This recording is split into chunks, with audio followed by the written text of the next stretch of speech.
बिस्मिल्लाहिर्रहमानिर्रहीम।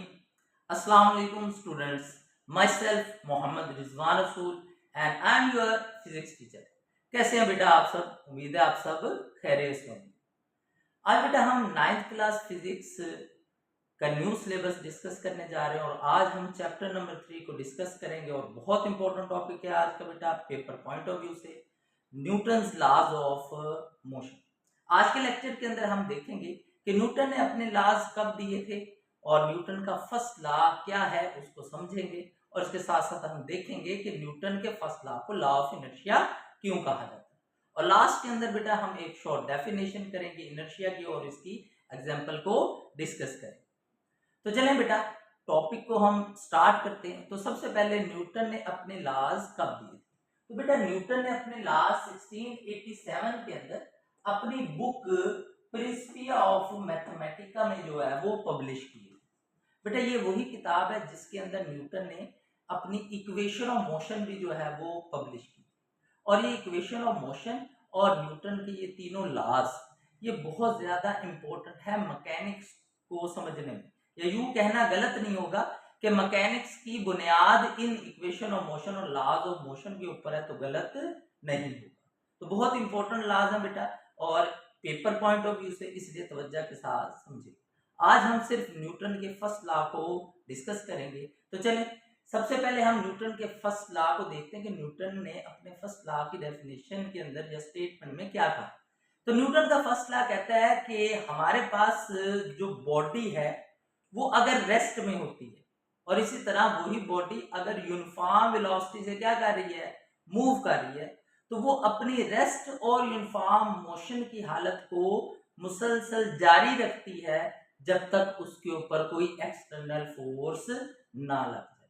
ठीक है, इसको हम देख लेते हैं बेटा। डिफाइन भी इसने किया हुआ है, a body continues its state of rest और uniform motion in a straight line unless acting upon by an external force. जब तक उस बॉडी के ऊपर कोई एक्सटर्नल फोर्स नहीं लगती वो अपनी रेस्ट की हालत तब्दील नहीं करती और वो हरकत करती है तो वो हरकत करती रहती है फोर्स।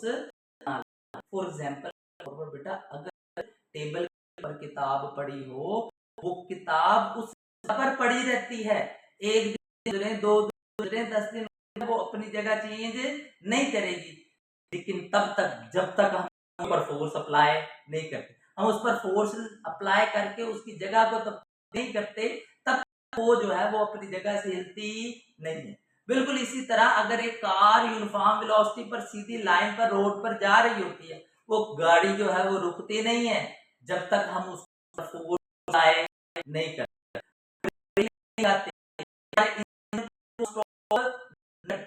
तब है वो रुकती नहीं। ठीक है, जैसे ही गाड़ी रुकती है मतलब उसके ऊपर क्या लग जाता है, एक्सटर्नल फोर्स, इस गाड़ी जो है वो रुकती है वरना गाड़ी रुकती नहीं। ठीक है, तो इसी बात को बेटा हम समझ लेते हैं। जैसे कि हमारे पास एक बॉल है, ये बॉल जो है वो किसमें बेटा, रेस्ट में, और रेस्ट में बॉल है और इसके ऊपर हम कोई फोर्स एक्सर्ट नहीं कर रहे, तो ये बॉल अपनी जगह पर क्या रहेगी, मौजूद रहेगी, ये अपनी जगह से हिलती नहीं। ठीक है, और अगर हम इसी बॉल के ऊपर बेटा क्या कर लें, 20 न्यूटन की फोर्स क्या कर लें, अप्लाई कर, जैसे ही हम इसके ऊपर फोर्स अप्लाई करते हैं ये बॉल जो है वो एक जगह से दूसरी जगह क्या कर जाती है, मूव कर जाती है। इसका मतलब है कि बॉडी ने यानी इस बॉल ने अपनी पोजीशन चेंज की है, अपनी स्टेट चेंज किया, वो रेस्ट से किसमें आ गए बेटा, मोशन में आ गए। पहले बॉडी किसमें थी, रेस्ट में, अब वो क्या करने लगी है, मोशन में। कब बेटा, जब उसके ऊपर हमने क्या लगाई है, फोर्स। अगर हम ये फोर्स ना लगाते तो वो रेस्ट में रहनी थी, हमने फोर्स अप्लाई की, जैसे ही फोर्स अप्लाई की वो बॉल जो है वो क्या करने लगी, मूव करने लगी, उसने अपनी स्टेट ऑफ रेस्ट को चेंज कर लिया और वो किस में चलेगी, स्टेट ऑफ मोशन में चलेगी। एक बात क्लियर होगी। अब बेटा दूसरी बात सुनिएगा, अब हमारे पास सेम दो बॉल्स हैं, दोनों के ऊपर हमने क्या लगाई, 20 न्यूटन की फोर्स लगाई, दोनों ने मोशन क्या की, स्टार्ट कर दी। ठीक है, फोर्स एक्सटर्नल लगी तो उन्होंने अपनी रेस्ट की हालत को छोड़ा और स्टेट ऑफ मोशन में चले। लेकिन देखा गया कि जो हमारे पास फर्स्ट बॉल थी उसने थोड़ा डिस्टेंस कवर किया, जबकि जो सेकंड बॉल है उसने क्या किया, ज्यादा डिस्टेंस क्या किया, कवर किया। तो बड़े परेशान हो गए कि भाई ये क्या हुआ, जब फोर्स एक जैसी लगी है, बॉल एक जैसी है, तो दोनों केसेस में डिस्टेंस क्या होना चाहिए था, सेम होना चाहिए। तो इस चीज का पहले गैलीलियो ने जो है वो ऑब्जर्व किया, लेकिन वो इस चीज को एक्सप्लेन नहीं कर सका, लेकिन न्यूटन ने इस चीज को क्या कर लिया, जज कर लिया।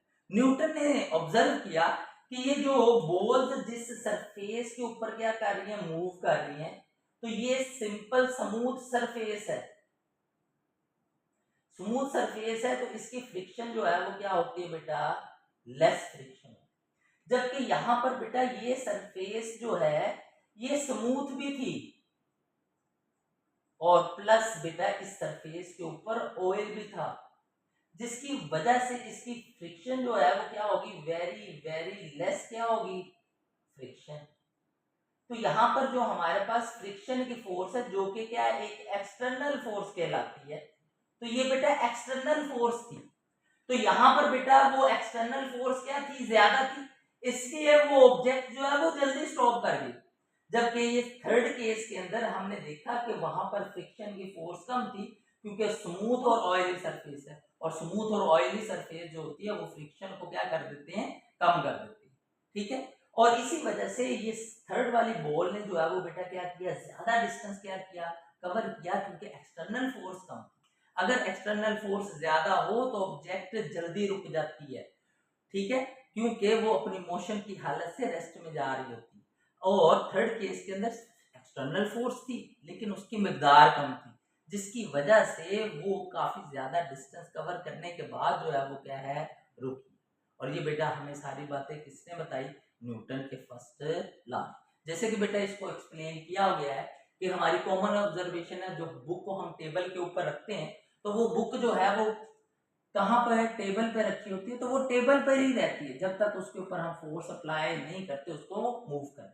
इसी तरह अगर हमारे पास कोई बॉल है जो रोल कर रही है फ्लोर के ऊपर, तो वो रोल करती रहती है, बट प्रैक्टिकली जब हम उसे ऑब्जर्व करते हैं वो कुछ वक्त के बाद क्या हो जाती है, कुछ डिस्टेंस कवर करने के बाद रुक जाती है। क्यों रुक जाती है, क्योंकि उसके ऊपर एक्सटर्नल फोर्स यानी कि फ्रिक्शन की फोर्स क्या करती है, एक्ट करती है, जो उसको कुछ देर के बाद क्या कर देती है बेटा, स्टॉप कर देती है। बिल्कुल इसी तरह बेटा हमारे पास कोई बस हो, बस भी क्या हो जाती है, स्टॉप हो जाती है आफ्टर सम डिस्टेंस, कुछ डिस्टेंस के बाद जब उसके इंजन को हम क्या कर देते हैं, स्टॉप कर देते हैं, बंद कर देते हैं। वो बस भी कुछ फासला तय करने के बाद रुक जाती है। क्यों रुक जाती है, क्योंकि वहां पर एक्सटर्नल फोर्स होती है, फ्रिक्शन की फोर्स होती है, जो बेटा रोड और टायर के दरमियान होती है, जो उस गाड़ी को आहिस्ता आहिस्ता जो है वो बेटा क्या कर देती है, रोक देती है। इसलिए वो कुछ फासला तय करने के बाद क्या होती है बेटा, रुक जाती है। और ये भी बेटा हमें किसी ने बताया, न्यूटन के फर्स्ट लॉ ने बताया। तो बेटा न्यूटन का फर्स्ट लॉ जो है वो हमें फिर बताता है कि फोर्स क्या होती है। याद रखना एमसीक्यूज में बात पूछी जाती है कि न्यूटन का फर्स्ट लॉ हमें क्या बताता है। बेटा न्यूटन का फर्स्ट लॉ जो है वो हमें बताता है कि फोर्स की डेफिनेशन क्या है। तो बेटा अभी हमने एग्जांपल्स में बार बार देखा कि जो फोर्स होती है वो ऑब्जेक्ट को हरकत देती है, और वही फोर्स ऑब्जेक्ट को क्या करती है, रोकती है। यही बेटा फोर्स की क्या है, डेफिनेशन। जैसे मैंने लिखा भी हुआ है कि फोर्स क्या होती है बेटा, force is an agency which changes or tends to change the state of rest or uniform motion of a body in straight line। यानी कि फोर्स वो मिकदार होती है जो किसी बॉडी को हरकत देती है या हरकत देने की कोशिश करती है, या उसको रोकती है या रोकने की क्या करती है, कोशिश करती है। उस एजेंसी को क्या कहा जाता है बेटा, फोर्स कहा जाता है। ठीक है, तो न्यूटन का फर्स्ट लॉ फोर्स की डेफिनेशन बताता है। इसी तरह बेटा अगर हमारे पास कोई एक्सटर्नल फोर्स ना हो, ठीक है, as object moving in space. अब यहाँ पर हम डेली लाइफ के अंदर तो हम ऑब्जर्व करते हैं कि चीजें जो है वो खुद ब खुद कुछ फासला तय करने के बाद रुक जाती हैं। ठीक है, उसकी रीजन यहाँ पर एक्सटर्नल फोर्सेस मौजूद होती हैं। ठीक है, जैसे हवा की फ्रिक्शन की फोर्स है, जमीन और ऑब्जेक्ट के दरमियान रगड़ की फोर्स है, फ्रिक्शन की फोर्स है। ये ऑब्जेक्ट्स को कुछ फासला तय करने के बाद खुद ब खुद रोक देती है। लेकिन अगर हम बेटा उस ऑब्जेक्ट को स्पेस में ले जाए, स्पेस में कोई फ्रिक्शन की फोर्स नहीं है। तो वहां पर जब हम किसी ऑब्जेक्ट को मोशन देते हैं तो वो अपनी मोशन को कंटिन्यू रखती है, वो रुकती नहीं है। क्यों? क्योंकि वहां पर कोई एक्सटर्नल फोर्स एक्ट ना कर रही हो। तो स्पेस के अंदर हमारे पास बेटा क्या होता है, कोई एक्सटर्नल फोर्स नहीं होती, तो वहां पर बॉडी अपनी जो मोशन है उसको क्या रखती है, जारी रखती है। बॉडी फिर वहां पर रुकती नहीं है। स्पेस में तमाम प्लैनेट सारे मुसलसल क्या कर रहे हैं, हरकत कर रहे हैं, क्योंकि वहां पर उनके ऊपर ग्रेविटेशनल फोर्स उनको अपने ऑर्बिट में सिर्फ मूव करवा रही है।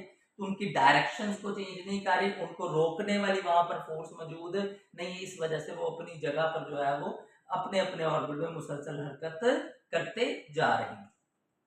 इसी तरह बेटा न्यूटन के फर्स्ट लॉ को क्या कहा जाता है, Newton first law is also called law of inertia. क्यों? क्योंकि न्यूटन का फर्स्ट लॉ हमें ये बताता है कि एक ऑब्जेक्ट इनर्शिया क्यों रखती है। जैसे कि एग्जांपल डिस्कस की हुई कि जब हम बस में बैठे होते हैं और ड्राइवर बस को एकदम से ब्रेक लगा देता है तो हम आगे की तरफ क्या होते हैं बेटा, गिरते हैं। या फिर वो ड्राइवर जो है वो बस की या कार की स्पीड को एकदम से तेज करता है तो हम पीछे सीट की तरफ जो है वो क्या करते हैं, मूव करते हैं। उसकी रीजन क्या होती है बेटा, हमारी बॉडी अपनी स्टेट ऑफ रेस्ट में रहना चाहती है। हमारी बॉडी जो है वो अपनी यूनिफॉर्म मोशन में रहना चाहती है।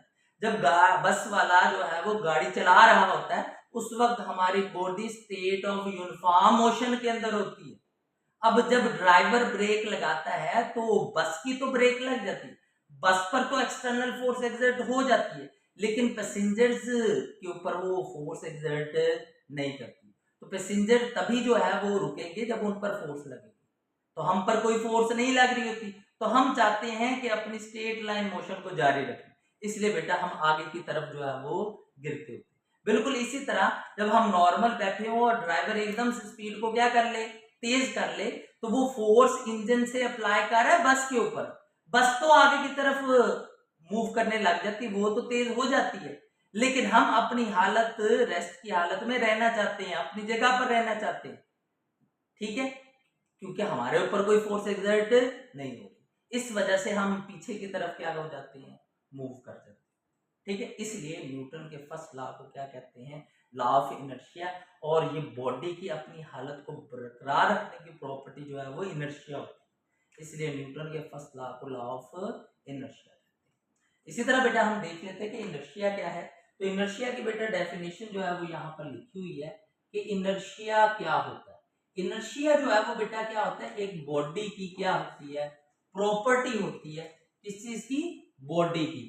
क्या करने के लिए, मेंटेन रखने के लिए अपनी स्टेट ऑफ रेस्ट की हालत को या यूनिफॉर्म मोशन की हालत को। वो अपनी यूनिफॉर्म मोशन या रेस्ट की मोशन को जो है वो क्या रखते हैं, कंटिन्यू रखने की जो खसूसियत होती है किसी भी जिस्म की, उसको हम क्या कहते हैं, इनर्शिया। ठीक है, जैसे कि हैवी ऑब्जेक्ट्स जो होते हैं ना उनको मूव करवाना मुश्किल होता है। क्यों? क्योंकि उन ऑब्जेक्ट का इनर्शिया क्या होता है, ज्यादा। और कुछ ऑब्जेक्ट्स होती है उनको मूव करवाना बड़ा क्या होता है, आसान, क्योंकि उन ऑब्जेक्ट का इनर्शिया क्या होता है, कम होता है। जैसे कि एक साइकिल को मूव करवाना आसान होता है क्योंकि उसका इनर्शिया कम होता है, और एक ट्रक को मूव करवाना जो है वो मुश्किल होता है क्योंकि उसका इनर्शिया जो है वो क्या होता है, ज्यादा होता है। तो इनर्शिया को मेजर कैसे किया जाता है, तो इनर्शिया जो है वो डिपेंड करता होता है बेटा किसके ऊपर, मास के ऊपर। यूं कह लें जितना बॉडी का मास होता है उतना ही बॉडी के अंदर क्या होता है, इनर्शिया। यानी कि एक हेल्थी पर्सन है और एक स्मार्ट पर्सन है, तो हेल्थी पर्सन को जो है वो मूव करवाना मुश्किल होता है क्योंकि उसका मास ज्यादा, उसका इनर्शिया क्या होता है, कम। और कुछ जो स्मार्ट होते हैं, सिंगल पसली बच्चे होते हैं, ठीक है, उन स्टूडेंट्स को मूव करवाना क्या होता है, आसान होता है। क्यों? क्योंकि उनका मास कम होता है, उनका इनर्शिया क्या होता है, कम होता है। इसलिए बेटा खाया पिया करें, अपनी सेहत बनाएं।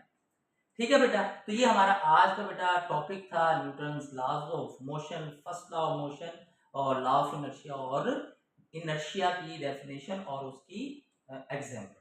ठीक है, तो इंशाल्लाह नेक्स्ट लेक्चर के अंदर हम न्यूटन का सेकंड लॉ जो है वो डिस्कस करेंगे। तब तक के लिए बेटा अल्लाह हाफिज, और चैनल को सब्सक्राइब करना हरगिज ना भूलिएगा। बहुत बहुत शुक्रिया बेटा। नेक्स्ट लेक्चर के अंदर इंशाल्लाह आपके सामने फिर हाजिर हूँ।